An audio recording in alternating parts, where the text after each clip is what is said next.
Hello నమస్తే అండి. నేను మీ రాజు నాయక్, కాకతీయ యూనివర్సిటీ రీసెర్చ్ స్కాలర్గా ఉన్నాను. తెలంగాణ ఉద్యమంలో చాలా కీలకంగా పనిచేసేసి మరి ఉన్నత విద్య కోసం ఇవాళ విశ్వవిద్యాలయం నందు ఉన్న నన్ను ఇవాళ రేపు కేసీఆర్ ఏదో ప్రోగ్రాం పెడతానని చెప్పేసి తెలిసి మరి ముందస్తు అరెస్టుల పేరిట ఎవరైతే యాంటీ గవర్నమెంట్ కావచ్చు, లేకపోతే విద్యార్థి సంఘాల నాయకులు కావచ్చు, జాబ్ లీడర్లు కావచ్చు, వివిధ కుల సంఘాల నాయకులను కావచ్చు, వాళ్ళ అక్రమ అరెస్టులు చేస్తూ భయభ్రాంతులకు గురి చేస్తున్నారు.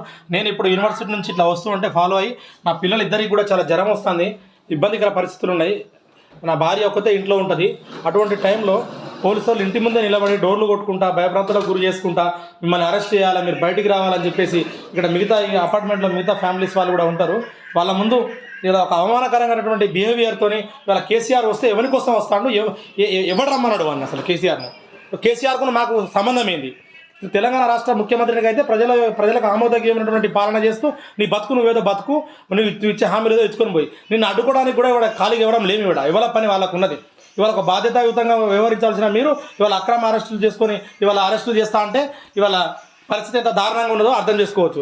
ఇవాళ టీఆర్ఎస్ పార్టీలో ఉన్నటువంటి నాయకులు కూడా చాలా రకాలుగా ఇటువంటి ఈ అక్రమ అరెస్టులకు భయపడో లేకపోతే కుటుంబ సభ్యులకు వాళ్ళకి వచ్చేసినటువంటి ఇబ్బందులను ఎదుర్కోలేకనో ఇవాళ పార్టీ కండువాలు వేసుకొని వాళ్ళ పార్టీలో ఉన్నారు తప్ప నిజమైన కార్యకర్తలు ఈ పార్టీలో ఎవరు లేరు.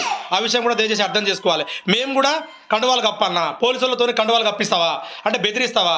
టీఆర్ఎస్ పార్టీలో ఉంటే అరెస్ట్ చేయవు, వేరే పార్టీలలో ఉండా విద్యార్థి సంఘ నాయకులుగా చలామణి అయినా కూడా భయప్రాంతాలకు గురి చేసి అరెస్ట్ చేసి ఏం సాధిస్తారు? ఇవాళ చిన్న పిల్లాడు జ్వరం వస్తుంది, జలుబు అవుతుంది, పరిస్థితి బాగాలేదు, ఇంట్లో ఒక్కతే ఉంటుంది, ఇద్దరు పిల్లలను తీసుకొని ఏ విధంగా ఉండాలనుకుంటున్నారు? ఇంత భయభ్రాంతులను గురి చేసేసి అరెస్టులు చేసి ఏం సాధిస్తారు? ఎవరి కోసం వస్తున్నారు? సన్యాసి నువ్వు రాకపోయినా చచ్చిపోవాలని కోరుకుంటారని అయితే నువ్వు రాష్ట్రానికి ముఖ్యమంత్రికి ఎట్లయితే ఉన్నావో మా కోసం మా గోస మా ఉసురు మా ప్రాణాలను తీయడానికి, మమ్మల్ని ఇబ్బంది పెట్టడానికి, మా ఫ్యామిలీలో మమ్మల్ని ఇబ్బందులు గురి చేయడానికి ఉన్నావా నువ్వు ముఖ్యమంత్రి అని చెప్పి అడుగుతా ఉన్నా.